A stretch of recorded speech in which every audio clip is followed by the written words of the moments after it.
The Hamilton Steelhawks were born in late April 1984, when it was announced that the Brantford Alexanders would leave the Bell City after 6 seasons there. They would leave Brantford due to heavy financial losses over the years.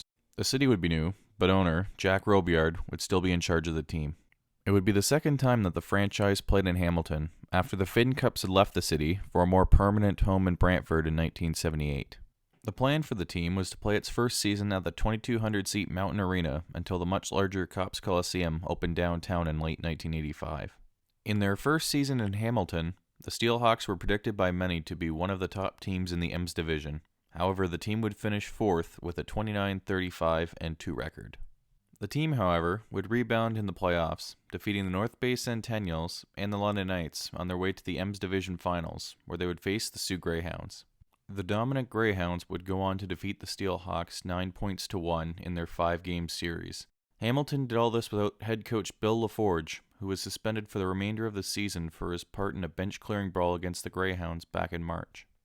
Things were looking good for the Steelhawks off the ice. They increased their average attendance from their previous season in Brantford. On top of that, they were about to move into their new NHL-sized arena in Copps Coliseum. The move would give the team more freedom to potentially draw more fans to their games. Going into their second season, several preseason predictions had the Steelhawks finishing near the top of the Ems division. They had lost only a few players from the previous season and were expected to build on the success of their playoff run.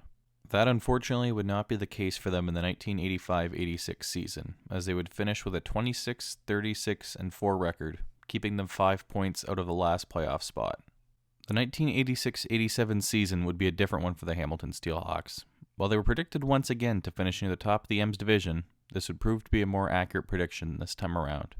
The Steelhawks finished in second place in the Ems division with a 39-24-3 record, giving them a first-round matchup with the Guelph Platers. While they would defeat the Platers in 5 games, they would get swept by the Windsor Compuware Spitfires in the second round. The team was also notable that season for trying to talk the OHL into choosing the Hamilton Steelhawks and Copps Coliseum as the hosts for the 1987 Memorial Cup. The league, however, rejected their idea since they had plans to host a Super Series between the winners of the Ems Division and the Lane Division. The winner of that Super Series would be chosen to host the Memorial Cup. On the ice, things were looking good for the 1987-88 Steelhawks. Just like every other year, they were projected to finish near the top of the Ems Division. That season, they had a record of 35-28-3, good enough for third in the Ems Division. During the playoffs, they would sweep the North Bay Centennials in the first round.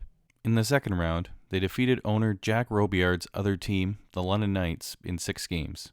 That set up their second appearance in the Ems Division Finals. Just like last season, they would end up being swept by the Windsor Compuware Spitfires. Off the ice, while there were some bright spots for the team, there were more negatives than positives.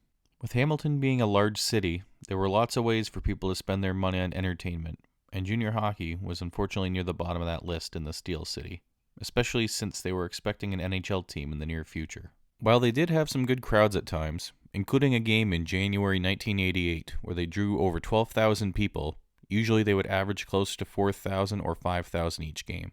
Due to this, the Steelhawks were never a priority at Copps Coliseum, which at the time was arguably the best entertainment venue in Ontario.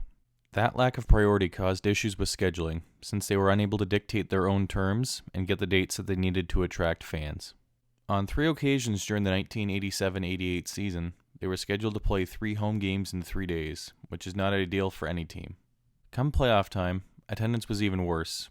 They averaged around 2,400 fans during the 1988 playoffs, including the low attendance of 1,702 during Game 2 of the Ems Division Finals. Even with attendance issues, Jack Robillard was still looking to keep the team in Hamilton. However, the cost to do so was skyrocketing. The team was already paying $5,000 per home game and offering to pay 10% of revenue. However, that didn't work for Copps Coliseum. Due to this, the Steelhawks ownership group, First Brant Holdings Incorporated, started negotiating with the city of Niagara Falls to relocate the franchise there. On August 11, 1988, it was announced that the Hamilton Steelhawks would relocate to Niagara Falls in time for the 1988-89 season, with ownership staying the same in the new city. President of the Steelhawks, Peter Ham, described the situation leading to the relocation best.